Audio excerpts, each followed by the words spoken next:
tema é Você não deveria estar aqui. Amém? E hoje eu vou fazer uma pregação bem participativa, né? Assim, eu quero contar com a participação de vocês hoje. Vou sair um pouco do script da homilética. Vou ser bem pentecostal hoje, né? Pastor pentecostal fala com o público. Né? Porque eu não tenho essa, né? Você é reformado? Sou reformado. Você é pentecostal? Sou pentecostal. Você é herege? De vez em quando. E você não deveria estar aqui. Amém? Guarda essa pergunta e a gente vai trabalhando com ela ao longo do tempo. Pode passar. Vamos fazer a leitura. Convidado por um dos fariseus para jantar, Jesus foi à casa dele e reclinou-se à mesa. Ao saber que Jesus estava comendo na casa do fariseu, certa mulher daquela cidade, uma pecadora, trouxe um frasco de alabastro com perfume e se colocou atrás de Jesus, a seus pés. Chorando, começou a molhar-lhe os pés com suas lágrimas. Depois os enxugou com seus cabelos, beijou-os e ungiu com perfume. Ao ver isso, o fariseu que havia convidado disse a si mesmo: se este homem fosse profeta, saberia quem nele está tocando e que tipo de mulher ela é, uma pecadora. Respondeu-lhe Jesus: Simão, tenho algo a lhe dizer. Dize, mestre, disse ele. 2 homens devia a certo credor, um lhe devia 500 denários e o outro 50. Nenhum dos dois tinha com que lhe pagar, por isso perdoou a dívida a ambos. Qual deles amará mais? Simão respondeu: suponho que aquele a quem foi perdoada a dívida maior. Você julgou bem, disse Jesus. Em seguida virou-se para a mulher e disse a Simão: vê esta mulher? Entrei na sua casa, mas você não me deu água para lavar os pés. Ela, porém, molhou os meus pés com as suas lágrimas e os enxugou com os seus cabelos. Você não me saudou com um beijo, mas esta mulher, desde que eu entrei aqui, não parou de beijar os meus pés. Você não ungiu a minha cabeça com óleo, mas ela derramou perfume aos meus pés. Portanto, eu lhe digo, os muitos pecados dela foram perdoados, pelo que ela amou muito. Mas aquele a quem pouco foi perdoado, pouco ama. Então Jesus disse a ela: seus pecados estão perdoados. Amém? Vou fazer uma enquete aqui rápida. Quem aqui é cristão, assim, convertido, novo convertido, assim, menos de 2 anos? Assim, faz menos de 2 anos que eu estou conhecendo Jesus, buscando, nessa vibe. Denis. Quem mais? Só? Pablo. Gabriel, né? Gabriel. Menos de 2 anos. Levanta a mão, vai, vocês que estão aí, vai. Vamos, eu falei que hoje vocês vão participar da pregação comigo. Beleza, 1, 2, 3, 4, 5, 6. Agora, quem tá aqui nessa coisa com Deus, assim, já é batizado, né? Já de vez em quando fala de Jesus para alguém, já tem uns últimos, sei lá, 5, 10 anos, vai, nessa média aí. Quem tá nessa... Você viu que eu excluí do 2 ao 3, né? Mas tudo bem. Dos 5 aos 10, né? Eu prometo ser de 10 para cima. Amém. Acabou. Paro por aí. Prometo que daí vai embora. Né? Eu vou dividir aqui, tá? Esses 6 aí, o Denis, o irmão aqui, o Gabriel, vocês... Como que a gente divide no mundo? Como que a gente divide na igreja? Vocês são o pecador. A mulher é pecadora, tá bom? Todo esse resto é o fariseu. É assim que a gente divide.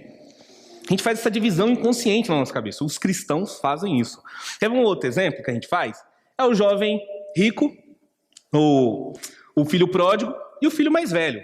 O que a gente costuma dizer? O irmão que está 10 anos na igreja, o irmão que prega, que faz, ele é o fariseu, ele é o julgador. Então, você que está aqui na igreja há muito tempo, que prega, que dirige o Domus, que faz muita coisa, você é o fariseu, tá bom? E quem há menos tempo, você é o pecador. Porque você está se arrependendo ainda, você está aprendendo, você está chegando e tal. Infelizmente, nós fazemos essas divisões. Coloca um grupo de um lado, um grupo de outro. Nada novo na Terra do Sol, certo? A sociedade, ela divide bastante as pessoas, não é? Não é isso? A gente tem mania de fazer essa divisão também na igreja. A gente olha para uma pessoa e fala assim, não, ele tem tanto tempo de igreja, ele é um fariseu. esses fariseus que fica julgando, que fica condenando. E aí você acaba percebendo, quando você vai mais profundo na palavra de Deus, você percebe que você geralmente é os dois. Você é tanto pecador quanto fariseu. Você é os dois filhos. Porque o que une? A Bíblia ela sempre vai nos dar um elo de ligação entre as duas partes. Os dois filhos, qual que era a preocupação daqueles dois filhos? O filho pródigo foi embora porque o que ele queria? Gastar o dinheiro. O filho mais velho ficou bravo porque estava gastando dinheiro. Ou seja, os dois estavam preocupados só com o dinheiro. Amém? Aqui Jesus enquadra os dois na mesma condição. Ele coloca a mulher é pecadora e o fariseu é pecador. Então vocês são iguais. Amém? Então tem gente que pode estar entrando na igreja, essa caminhada com Jesus com 6 meses, e pode ser um fariseu? Pode. Tem pessoas como eu, que pode estar 50 anos na igreja e pode ser um pecador? Pode. Amém? Pode. E é um pouco nesse enredo sobre esses 3 personagens que eu quero discorrer sobre a pregação hoje. Sobre o fariseu, a pecadora, meu amor, e Jesus. Esses 3 personagens, da qual eu e você nos encaixamos no fariseu e na pecadora. E aí tem um terceiro, que é Jesus, que ele incide diretamente sobre nossas vidas. E aí o que é muito interessante é que esse homem, esse fariseu, ele faz um convite para Jesus, né? Ele fala assim, venha na minha casa, venha jantar comigo, né? Venha fazer parte aqui da roda com os meus amigos. Isso era costume naquela época. Quando você tinha um rabi, um mestre, um profeta, uma pessoa muito importante na sociedade, era uma forma de honrar essa pessoa, convidando ela para jantar em sua casa, recebendo ela em sua casa. Se for ver lá a história de Elias e tantos outros profetas que eles eram recebidos na casa das pessoas. Jesus é da mesma forma. Porém, há uma diferença muito grande, e aí a gente já vai entrando em alguns aspectos bem profundos das nossas vidas. O fato de você convidar Jesus para estar, ou o fato de você estar no mesmo ambiente onde se fala, onde Jesus, há a presença de Jesus, não quer dizer que você esteja com o coração arrependido, amém? Então, quando nós convidamos Jesus para as nossas reuniões, culto, o Domos, evento, qualquer outra coisa, quando nós convidamos Jesus para estar no nosso meio, pode ser que assim como esse fariseu, nós estejamos com o coração totalmente desfocado do que precisa ser feito. Aí você pode perguntar, Ed, mas Jesus está presente, Jesus está ali. Sim, mas mesmo assim, a pessoa ela não consegue fazer essa distinção da presença e da glória de Deus ali naquele momento. E isso é revelador em qual sentido? Revela o pecado inato dentro de nós. O pecado de uma série de fatores. Seja ele o orgulho, a arrogância, a prepotência. Um pecado que muitas vezes você tem aquela coisa de você assim, eu trago Jesus para o nosso meio. Eu trago Jesus para o nosso ciclo, para o nosso convívio. Porém, eu não deixo Jesus ser Deus no nosso meio.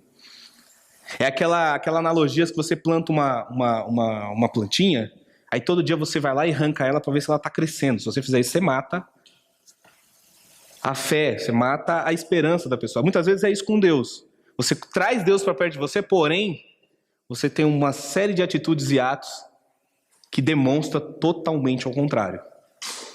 E aí a gente vai, quando você vai pensando nessas figuras, o que eu e você precisamos sempre ter em mente?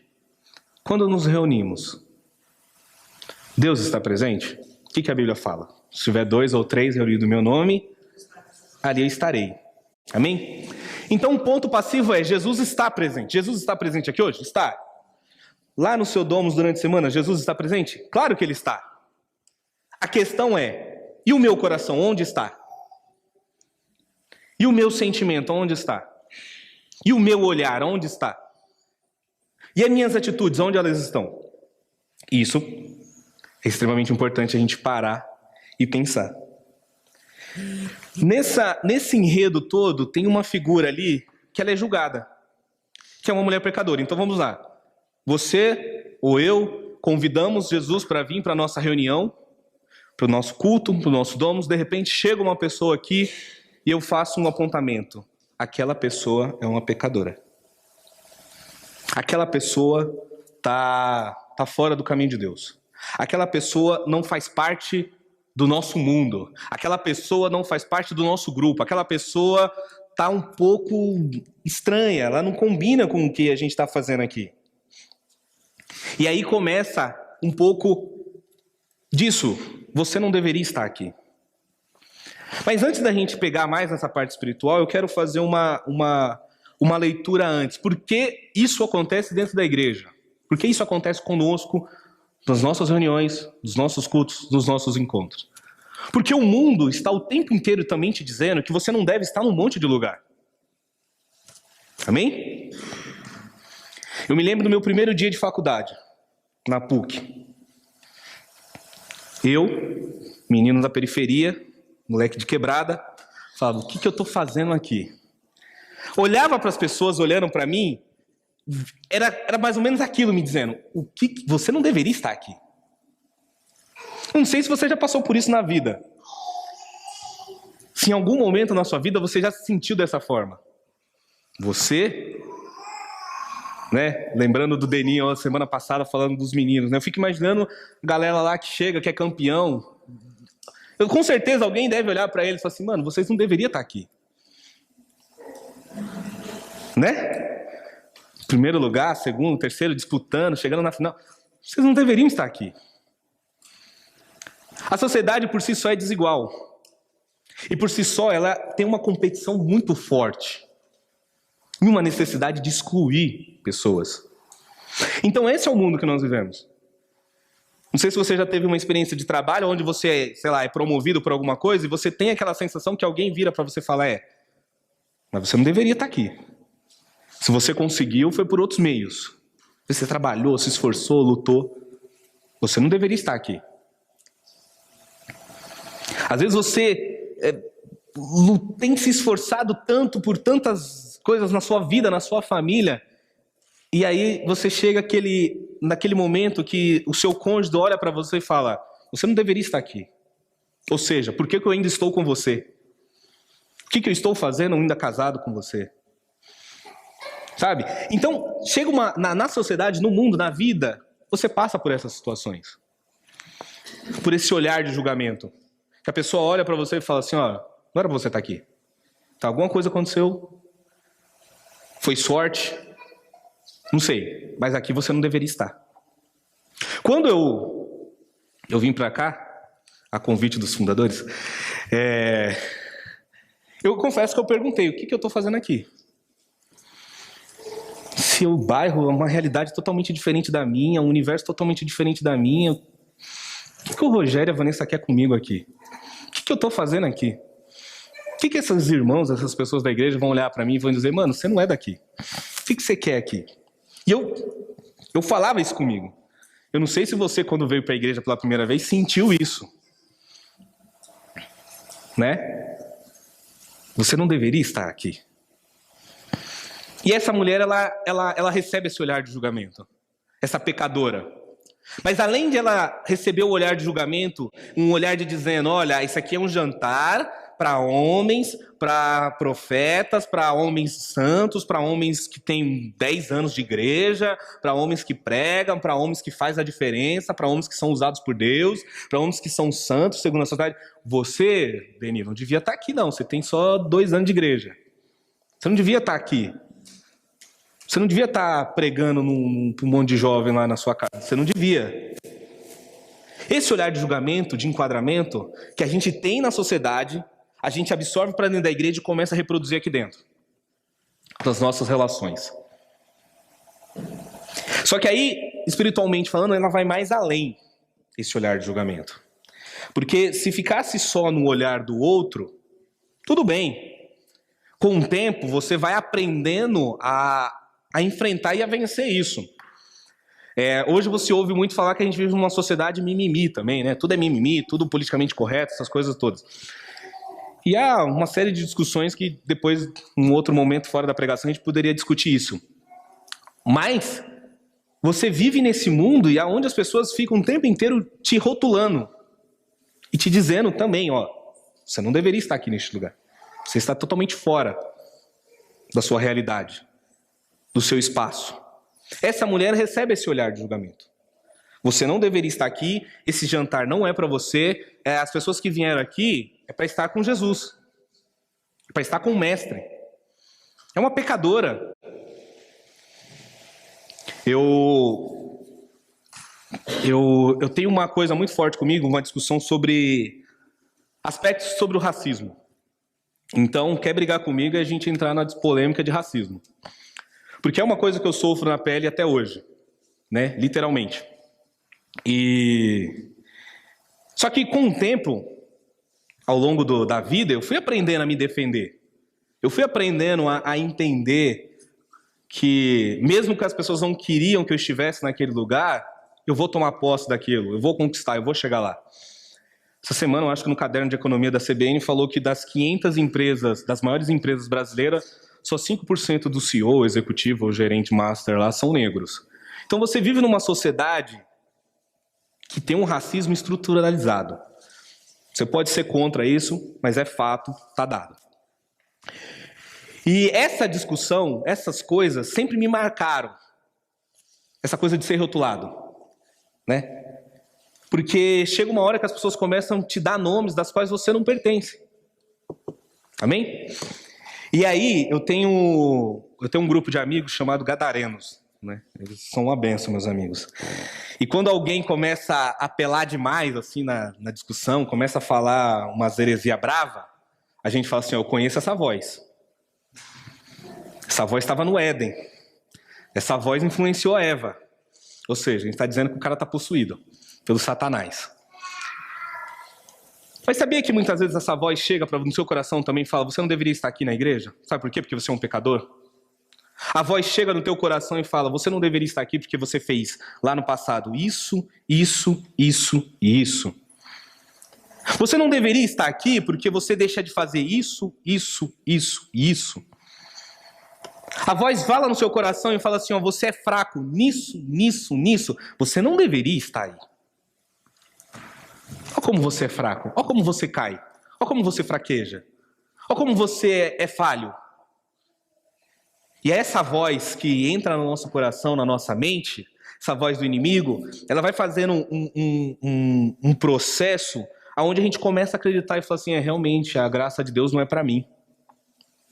Realmente, eu acho que Deus não me ama. Realmente, eu acho que Deus não faz na minha vida, Deus só faz na vida dos outros. Realmente, eu não nasci, ou eu não vivi, ou eu não sei o que Deus quer para mim, porque eu acho que Deus não quer nada comigo. Deus quer com o outro.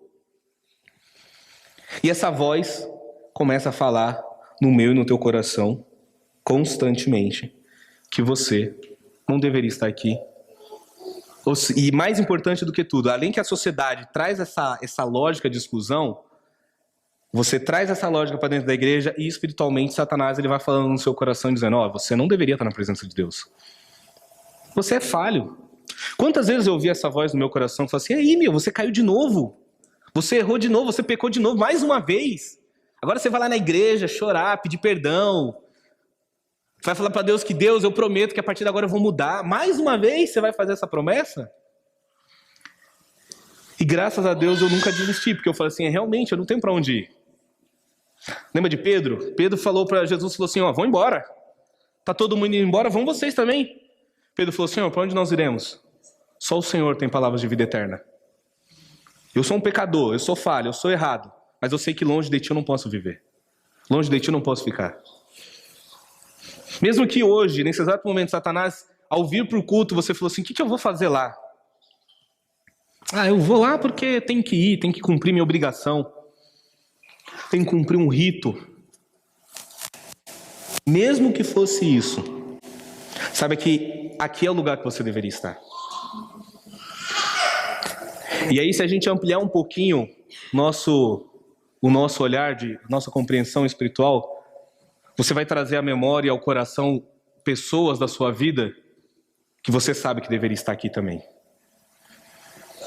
Porque elas se julgam não dignas de poder vir na presença de Deus, elas se julgam não dignas de estar na casa de Deus. E aí a gente entra num outro aspecto agora que é bem interessante, que é ainda falando da mulher, mas trazendo um pouco esse rótulo. Amém? Voltando novamente lá na sociedade. A sociedade divide as pessoas por rótulos, amém? Fala um rótulo, pastor, que a sociedade dá para as pessoas. Qualquer um, não precisa ser crente, não. Pobre, rico. Pobre, rico, é um rótulo. Tamires, um rótulo. Bonito, feio. Bonito, feio. Nossa, vocês estão muito bonzinhos. Cadê o pastor? Pastor, um rótulo. Bitolado. Crente. Crente, né? Esse eu rotulo as pessoas. Eu não gosto muito de crente, não. Crente mundano. A gente rola e rotula, né? Que nem, ó, é uma pecadora.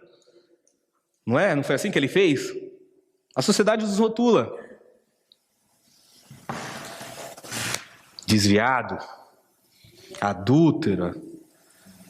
Piricrente. Tem as piricrente. Perigosto. Tem. Meu chefe endemoniado, né? O chefe é sempre endemoniado. A gente nunca, mas o chefe é sempre.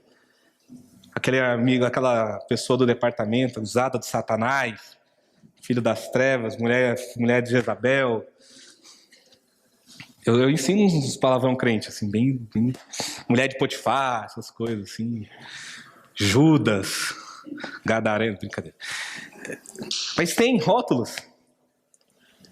Quer ver um outro rótulo que a gente dá muito pesado e afasta as pessoas de estarem aqui?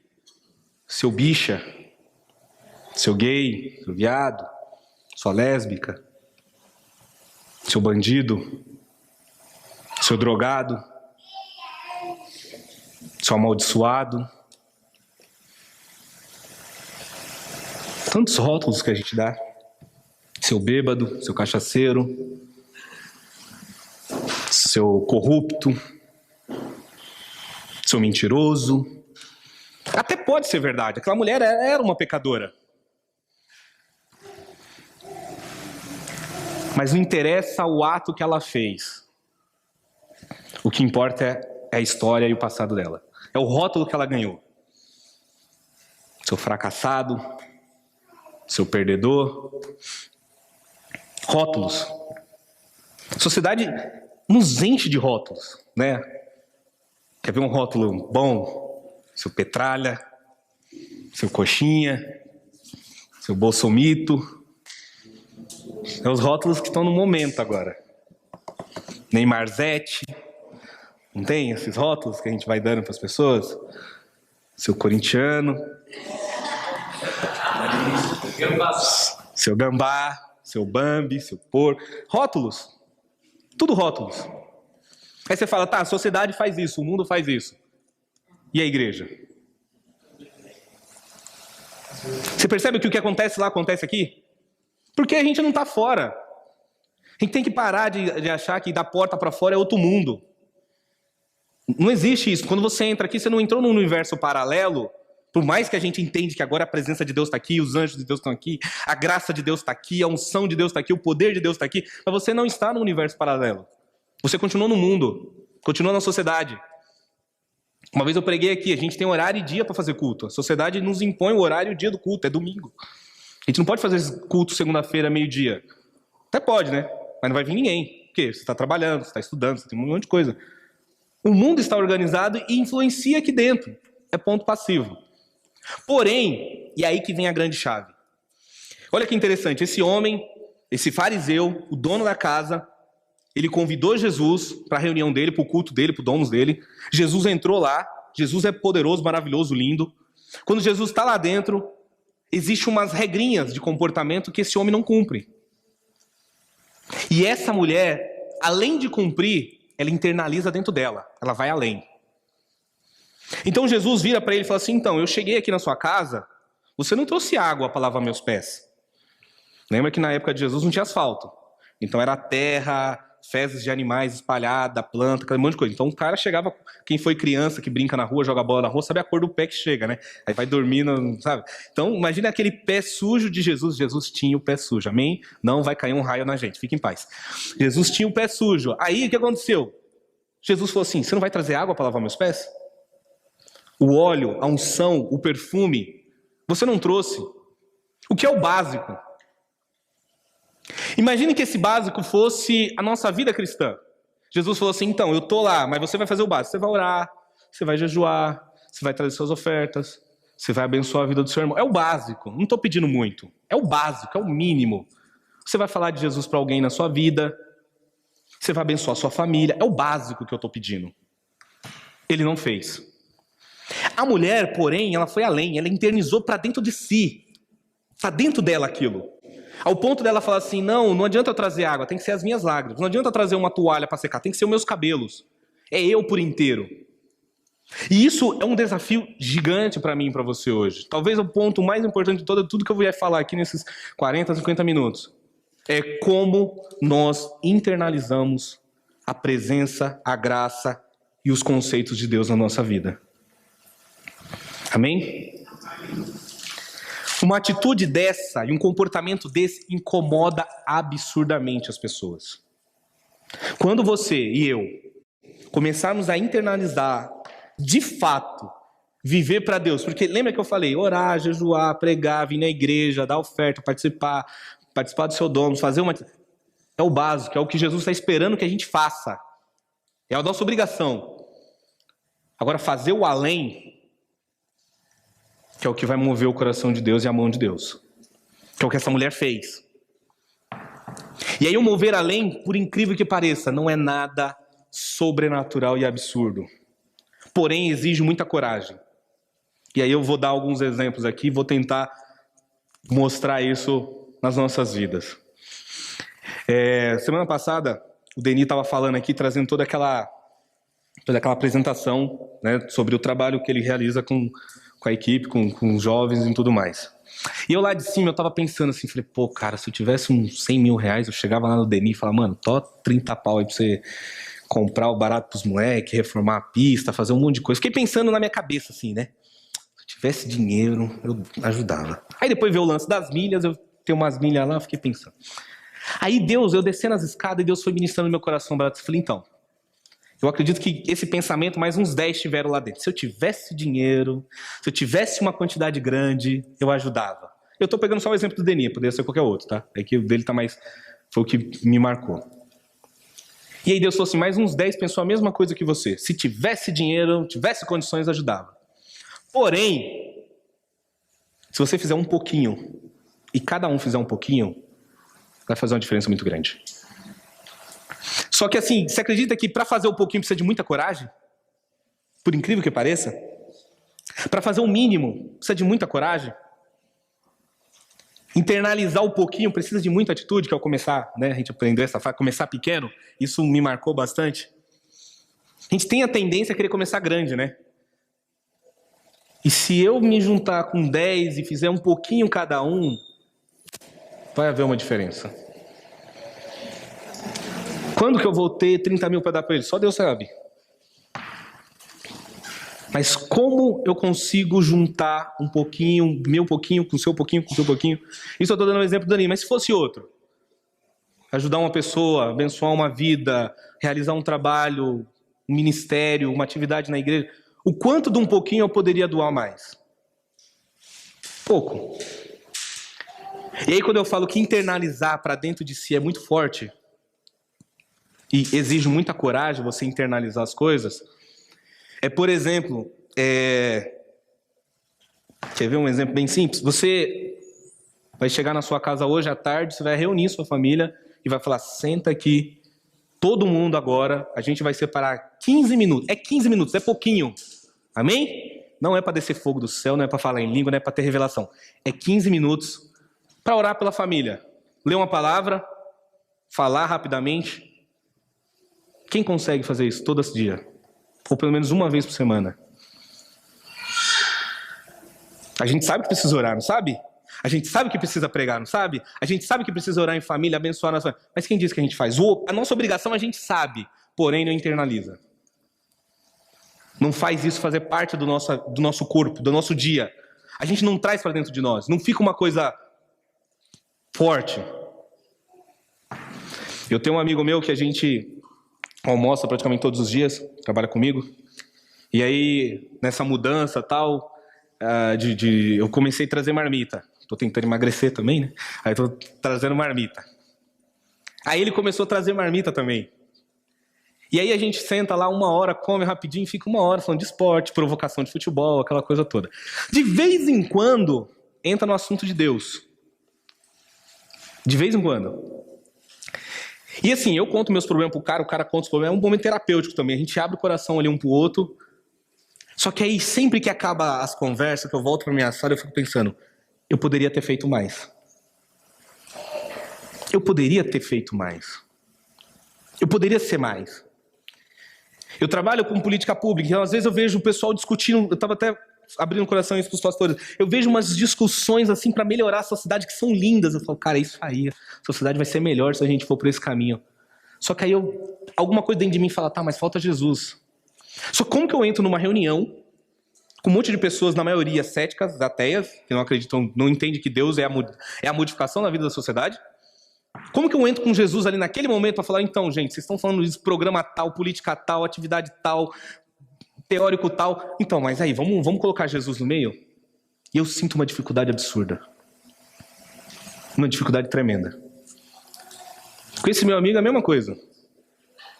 Essa semana eu imprimi uns versículos e umas perguntas que eu quero fazer para ele. Eu falei, entreguei para ele, falei, lê. Depois a gente vai debater. Isso eu entreguei na segunda. Hoje é domingo. Até hoje a gente não sentou para conversar. Já almoçamos 3 vezes. Fazer o pequenininho dá um trabalhão. Sabe o que é você tomar a atitude, chegar na sua casa e falar assim, não, hoje eu vou orar. Chamar minha esposa, chamar minha filha, vamos orar. Como é difícil. No seu trabalho, ser realmente cristão, tomar a atitude... Fala assim, não, eu vou fazer a diferença, eu vou internalizar isso dentro de mim. É uma atitude pequena, uma atitude simples, e a gente não consegue fazer. Parar e falar assim, um dia, falar assim, hoje eu vou convidar minha família para vir aqui na minha casa hoje. Eles vão achar que vão vir com um churrasco, alguma coisa. Você pode até fazer o churrasco. Mas assim, gente, antes de começar, eu preciso falar com vocês 10 minutinhos. Vou falar de Jesus, que Deus venha abençoar a vida de vocês, vou orar por todos vocês, beleza, agora pode ir lá. Nós não conseguimos fazer isso. E quem não consegue? É o pecador de 2 anos de igreja, o fariseu de 10 anos de igreja, não consegue. Não consegue internalizar isso dentro de si. E esse é um desafio que Deus vai nos cobrar, vai nos pedir. A que ponto está a sua fé e o seu cristianismo que você não consegue ir além? Eu estou para mandar uma mensagem para o meu irmão faz 1 mês. Assim, tipo, meu irmão, eu ensaiei uma conversa com ele. Eu falei, vamos conversar 1 hora, tal, vamos sentar nós dois. E ele não vem atrás, aí eu fico enrolando. Aí esses dias eu pensei, não, vou mandar um texto gigante no WhatsApp, falando tudo que eu estou sentindo no coração. E aí ele lê e depois eu sento com ele. Não consegui fazer ainda. O simples. Mas aí fiquei estudando essa pregação até de madrugada. Para vir falar para vocês aqui hoje. Mas o simples, que era falar com o meu irmão, até agora eu não consegui. Você já parou para pensar o quanto do simples que eu e vocês estamos deixando passar? O quanto do simples ali, do internalizado, da nossa obrigação, que é simplesmente, era só... O Jesus não está pedindo para o fariseu, falou assim, você deveria ter preparado um banquete para mim, você deveria ter me esperando com uma orquestra aqui na frente, você deveria ter uma seleção de sacerdotes aqui para poder sequer tentar debater comigo. Não, Jesus falou assim, é o simples que eu estou pedindo, você não lavou meus pés e você não me perfumou, você não trouxe perfume para mim, você não me ungiu. Eu fui picado por essa síndrome da grandeza, de querer sempre fazer o grande, de pregar, de fazer lá. E Jesus fala para mim, então, o simples você não está fazendo, cara. O simples você está falhando. No seu dia a dia você está falhando. E para pensar o quanto de luta na nossa casa, no nosso trabalho, que a gente se enfrenta todos os dias, porque a gente não tem coragem. E a palavra é essa, dói, mas é a palavra. Não tem coragem para fazer o simples. Porque você sabe como fazer, você sabe o que tem que fazer, você até sabe quando fazer, porém você não toma a atitude de coragem de ir lá e fazer. Essa pecadora teve coragem e tomou uma atitude e realizou o que tinha que ser feito. Trouxe para o corpo dela, internalizou dentro de si. Aquilo é a vida dela. Sexta-feira eu estava assistindo de madrugada, os meninos dormiram, a Tamires dormiu. Aí eu assisti um filme que eu queria ver há muito tempo, chama... Não sei se... Vou dar spoiler, tá, gente? Chama Até o Último Homem, um filme do Mel Gibson. Filme... Eu fiquei... Aquilo mexeu muito comigo. É um soldado que se recusa a pegar em armas, mas ele quer ir para a guerra, para salvar vidas. E uma frase que no filme ele fica o tempo inteiro e fala assim: Deus, me ajuda a salvar mais um. Ele não queria acabar com a guerra, ele não queria salvar o pelotão, ele queria salvar mais um. Mais uma pessoa ele queria salvar. E ele, assim, o filme transforma num mito. O cara virou um mito pelo que ele fez. Salvando uma pessoa de cada vez. Uma pessoa de cada vez. Uma atitude de cada vez. Abre essa sua mentalidade para todas as áreas da sua vida. E olha para todas as áreas da minha e da sua vida. Aonde a gente pode fazer uma coisa simples de cada vez, porém trazendo para dentro de si. E assim como no filme, ele era uma pessoa que incomodava as pessoas com a atitude dele, com o pensamento dele. Hoje eu estava conversando ontem de madrugada com a Tamires, falando assim: o meu evangelho não incomoda ninguém. Ninguém me chama de louco. Ninguém fica com raiva de mim porque eu fico falando de Jesus para a pessoa. Ninguém. Hoje o meu evangelho é um evangelho Nutella, não é mais o raiz. É, o Nutella, não é raiz. O negócio não bate nas pessoas, as pessoas não se incomodam comigo ao ponto de falar assim: pô, esse cara é chato, esse cara irrita, mas isso que ele falou tá doendo aqui no coração. O quanto você tá sendo chato, louco, sabe? Que loucura, agora a gente vai ter que parar pra sentar porque você quer falar de Deus pra gente, agora você vai reunir as pessoas no seu trabalho, agora você vai chamar os seus amigos. Sabe os seus amigos que a gente brinca no WhatsApp, seus amigos que... É esse grupo mesmo que eu tô falando dos gadaneros, meus amigos. A gente, engraçado que a gente tem consciência disso. A gente fala assim, a gente fala tanta besteira, a gente briga entre a gente volta a conversar entre a gente se provoca. Todo mundo é teólogo, todo mundo é de igreja há anos, e a gente nunca conseguiu se reunir para orar. Para orar, assim, vamos orar 10 minutos? Vamos ministrar aqui na vida do outro? A gente é até convidado para um pregar na igreja do outro, mas a gente não consegue entre nós se reunir para orar, nem que seja 10 minutos. O simples, o básico, a gente não internaliza para dentro de nós. Amém? A igreja de Cristo é uma igreja que ela, quando você olha lá no livro de Atos, ela fala assim que o Espírito Santo vai acrescentando pessoas. A igreja tem que ficar uma mega igreja? Não é isso que eu estou dizendo. Mas a igreja, ela é um lugar onde pessoas vêm conhecer Jesus. Sempre tem pessoas vindo conhecer Jesus. Aí você para pensar, em todas as áreas das nossas atividades na igreja, estamos conseguindo atrair pessoas? O nosso programa é lindo, né?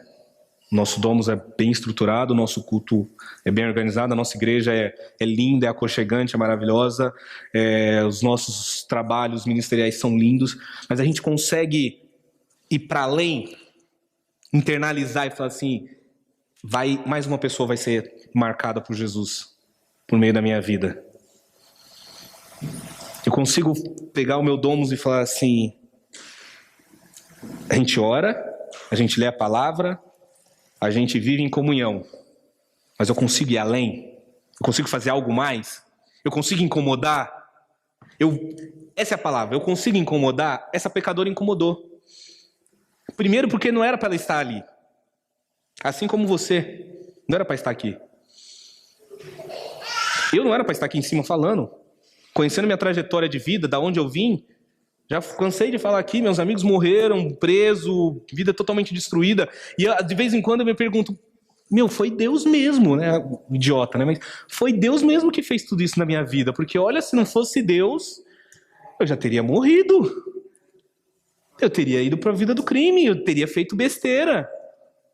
Gente, meu pai foi assassinado, eu vi gente morrendo na minha frente. Biqueira na porta de casa.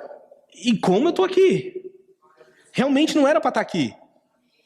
E aí você começa a perceber que Deus ele vai atuando na minha, na tua vida, Deus vai nos conduzindo para estar aqui. Aí, outra coisa, não precisa ficar triste com a minha história de vida, tá bom? Nem? Né? Porque tem gente que gosta de apelar para testemunho, tá? Eu acho ridículo isso, mas tudo bem. Você não é obrigado a passar pelo que eu passei, nem eu pelo que você passou, e vice-versa. Cada um tem sua história com Deus e Deus sabe da história de cada um. Mas faz uma reflexão, você deveria estar aqui? Se não fosse Deus? Você teria chegado aqui por conta própria? Você teria retornado, teria voltado? Você estaria aqui se fosse por conta própria? Não. Deus está te trazendo aqui. E agora? Eu vou cumprir o básico ou nem o básico eu vou cumprir? Porque o fariseu nem um básico cumpriu. E se tinha uma pessoa que entendia de regra, que entendia de ordem, que entendia de liturgia, era o fariseu. Nem isso ele cumpriu. A pecadora não, ela colocou na pele. Ela falou assim, isso aqui, Jesus vive em mim. Que a gente canta de vez em quando, né? Ela entendeu isso. E ali ela começa a tomar uma atitude que incomoda, né? Porque a presença dela incomoda. Mas a presença dela não incomoda só porque ela é uma pecadora. A presença dela incomoda pelo ato que ela realiza. Porque o fariseu falou assim, se ele fosse profeta, ele saberia quem está tocando nele. Ou seja, o ato de tocar em Jesus incomodou. O ato de fazer algo incomodou. Sabe quando vai incomodar? O ato de você, realmente, você vai chegar na sua casa e você vai assim... O Edinho falou aquilo, eu vou criar coragem, vou chamar minha esposa, meu esposo, meu filho. Vem cá, eu quero orar só 10 minutos. Depois vocês fazem o que vocês quiserem. Eu vou orar 10 minutos com vocês, vou falar uma palavra de Deus aqui, vou abençoar a vida de vocês. É 10 minutinhos. Tchau, pode ir embora. Quando você tiver essa coragem, esse ato vai incomodar as pessoas. É o ato do pecador que vai falar assim, por que você está fazendo isso? Quando eu e você começar a tomar essas atitudes simples, vai incomodar a vida das pessoas. As pessoas vão olhar pra mim e pra você e falar assim, ih, esse crente aí, né? Deixa eu sair de perto dele. Tira ele do grupo. Porque ele não pode falar besteira, ele tá no grupo. Coitado. Toda hora que fala besteira, ele reclama. Toda hora que manda uma pornografia, ele fala mal. Então tira ele do grupo. Tá incomodando. Ele tá irritando. Mas ele vive esse evangelho raiz. Ele não deveria estar ali. O grupo vai falar, realmente, você não deveria estar aqui. O mundo vai fazer essa distinção. E por que você nunca vai estar no lugar que você deveria estar? Porque quando você e eu colocar a nossa vida na condição de internalizar o que Jesus trouxe para nós, viver esse evangelho de fato, a gente nunca vai ter um lugar no mundo. Nunca. Aí você fala assim, nossa, Edinho, como que a gente vai viver no mundo? Jesus já fez uma oração pra gente, lá em João 17, fique em paz. Jesus orou, falou, Deus, guarda, porque eles estão no mundo, mas eles não são do mundo. Guarda eles, Senhor. Eles são minhas testemunhas ali na terra. Senhor, vão mentir, vão acusar, vão prendê-los, vão apedrejá-los, vão chamar eles de mentirosos, de enganadores. Vão chamar eles de um monte de coisa, de chato, de louco, crente fanático, crente doente. A sociedade vai pedir para que eu e você tomemos posse de algum lado. Lembra da divisão? A sociedade vai clamar por isso. Você tem que se posicionar para um lado ou para o outro. E voltando à questão do filme, o legal do filme é que tem uma cena que o rapaz que salva as pessoas, ele não está só salvando ali o exército americano. De repente ele se depara com o japonês, eles salvam o inimigo. E aí isso me deu uma chave muito interessante, que eu fiquei assim, nossa, que legal, né? A gente fica nesse mundo dividido, né? Um lado A, lado B, fica nessa briga, aí tem hora que a gente tá no lado A, tem hora que a gente tá no lado B, e na verdade a gente tinha que estar salvando as baixas dos dois lados. Vai sofrer gente dos dois lados. Qual que é a minha função? Salvar vidas. Eu não tiro vidas, eu salvo vidas. Seja a que está comigo, seja a que está contra mim, eu salvo. Pronto. Aí você fala assim, Edinho, mas isso aí é bíblico. Oxe, olha Jesus. O cara vai lá, corta a orelha dele, Ou Jesus está lá, Pedro corta a orelha do Malco, Jesus vai lá e cura o inimigo. Soldado romano chega e fala assim, olha, meu servo está lá em casa doente, fala uma palavra aí, ele vai ser salvo lá. Jesus, não, é para já. Não, mas como assim, Jesus? Você tinha que ficar do nosso lado. Império Romano nos escraviza. Império Romano está aí para destruir Jerusalém, Jesus. Você tem que se levantar e derrubar eles. Não salvar o soldado que vai nos prender. Não, Jesus, ele salva vidas. Eu e você? A gente se posiciona? A gente cumpre as regras? Ou a gente internaliza o que é o evangelho de fato e começa a tomar atitudes simples diariamente para dizer, olha, não tem segredo. O segredo é simples, né? Às vezes a gente quer que Deus... Eu já orei muito assim, né? Deus envia uma pessoa no metrô, no ônibus, na esquina, traz alguém na igreja hoje para vir trazer uma palavra pro meu coração que, Deus, eu estou precisando. Aí Deus não envia, você começa... Aí vem a voz, lembra aquela voz? Eu conheço essa voz. Você não é digno, por que Deus vai enviar para você se você faz tudo errado? Por que Deus vai enviar alguém, vai te dar esse luxo, esse trabalho de enviar alguém para falar com você, se você é um pecador, se você não vale nada? E aí você começa a acreditar nisso. Se a gente olhar para o evangelho, a simplicidade do evangelho do nosso dia a dia, isso vai nos marcar e vai nos transformar profundamente. Outra coisa interessante é que Jesus ele enquadra os dois, como eu falei no começo, na mesma posição. O fariseu, cheio de si, ele começa a questionar as atitudes de Jesus. Eu não sei se você já fez isso na sua vida, né? A gente não fala declaradamente, mas a gente questiona as atitudes de Jesus. O fariseu convidou Jesus porque Jesus era um mestre, era um profeta, era um homem que tinha, um negócio diferente. Quando a pecadora toca nele, ele pensa, esse Jesus aí é fake. Esse mestre aí eu não sei não. É mais um fanfarrão mentiroso. O fariseu começa a questionar, se ele fosse profeta, ele sabia quem está tocando nele. Já parou para pensar que muitas vezes a gente faz isso? A gente convida Jesus para a nossa vida, para nossos movimentos, para os nossos trabalhos, mas com as nossas atitudes a gente está dizendo a mesma coisa. Jesus, o Senhor é Deus, mas o Senhor não vai curar fulano. O Senhor é Deus, mas o Senhor não consegue modificar o coração de pessoa, da minha esposa, do meu filho, da minha filha, do meu marido. O Senhor não consegue, Deus. Deus, o Senhor é Deus na minha vida, mas nesse trabalho aqui, o Senhor não vai fazer nada não. Melhor tomar uma atitude. Lembra de Abraão? Deus, o Senhor é o Deus de milagres, de sinais e prodígios, mas o Senhor não vai me dar um filho não. É melhor eu fazer um filho aqui na concubina, e aí eu tenho descendente. Eu resolvo o meu problema. Já parou para pensar que a gente faz isso? A gente questiona. Aí você fala assim, Edinho, mas claro, você nunca me ouviu falar isso. Quem disse que você precisa falar? Esse fariseu não falou. Jesus, conhecendo o coração dele, Jesus faz uma... Aí Jesus vem e desenha praticamente uma parábola para ele. Fala assim, então, tinha 2 devedores. Já enquadrou os 2. Você é devedor e ela também. Ela não é santa porque ela está tomando essa atitude e não é melhor que você. E você não é melhor que ela porque está observando de longe, né? Um pesquisador com observação, né, à distância. Não, você é pecador também. Os 2 são pecadores. Porém, alguém tomou uma atitude diferente.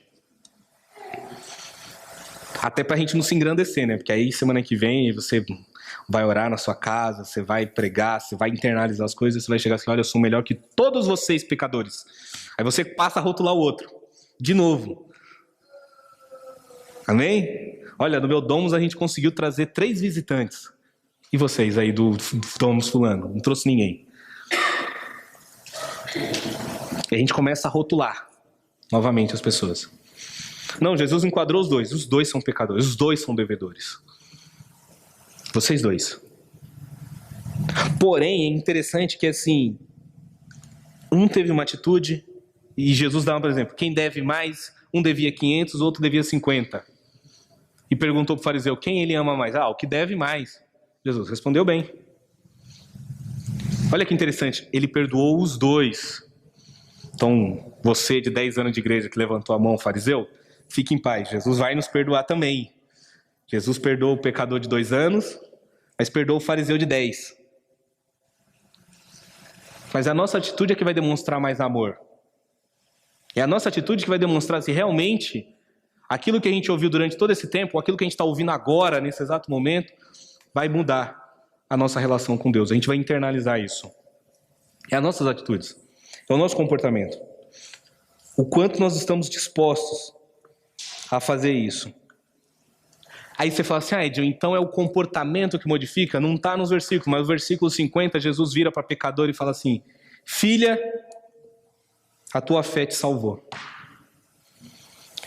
E aí, o bom de Jesus é que Jesus tira o nosso rótulo, que a sociedade nos dá, e nos dá um novo rótulo. Como no Antigo Testamento, Jesus tira um nome e te dá um novo nome, né? Você é Jacó, enganador, suplantador, agora você vai ser Israel, pai de nações. E Deus vai mudando o nome da pessoa, Deus modifica, né? Então você era um cachaceiro, agora você, olha, ele é um crente, ele é um homem de Deus. Você é um mentiroso, agora olha, o cara prega. Olha, agora ele serve a Deus, olha, agora ele é diferente. Jesus modifica o rótulo que a sociedade te dá. Mas a sociedade, ela te dá um rótulo que é interessante, que é o seguinte, é um rótulo por prática. Amém? Você praticou, você ganhou um rótulo. Jesus não, Jesus dá um rótulo que nasce com você, que é você é filha. Isso é impossível tirar. Filho é filho, você não consegue desrotular o filho. Amém? Eu brinco, eu falo, se um filho meu virar palmeirense, eu deserto. Brincadeira. Mas não tem como, é impossível, por mais que eu queira. Não dá. Jesus dá um rótulo permanente, único, um rótulo íntimo. Ele fala assim, você é filha agora. Você não é mais a pecadora.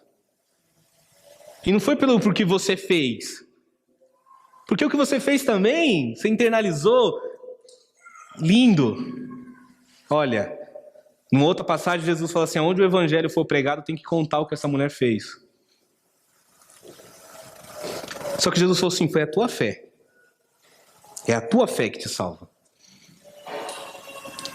Não acha que você vai chegar na sua casa, praticar o que eu falei, que vai resolver também. Se você não tiver fé, não vai mudar.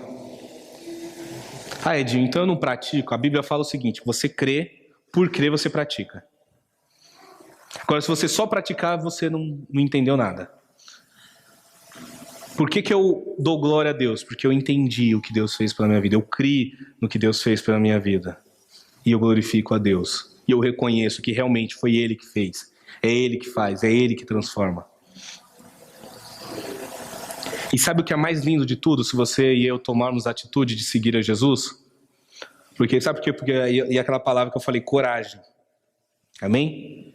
O crente, o cristão, tem que ter coragem na vida. Quando você tomar a atitude internalizada de seguir a Jesus, vai bater um medo. Porque você vai ser rotulado, as pessoas vão dizer, você não deveria estar aqui, isso dói. Porém, a pessoa mais importante da sala não te abandonou. A pessoa mais importante da sala, que é Jesus, falou, filha, a tua fé te salvou. Amém? Quando eu e você tivermos coragem para enfrentar o mundo lá fora, enfrentar a sociedade, enfrentar a nossa família, enfrentar o nosso trabalho, enfrentar os movimentos que a gente fazemos parte, com a presença de Jesus, fala assim, eu não abro mão da minha convicção de seguir o evangelho de Jesus. Você quer me chamar de fanático? Chama. Quer me chamar de louco? Chama. Quer me chamar de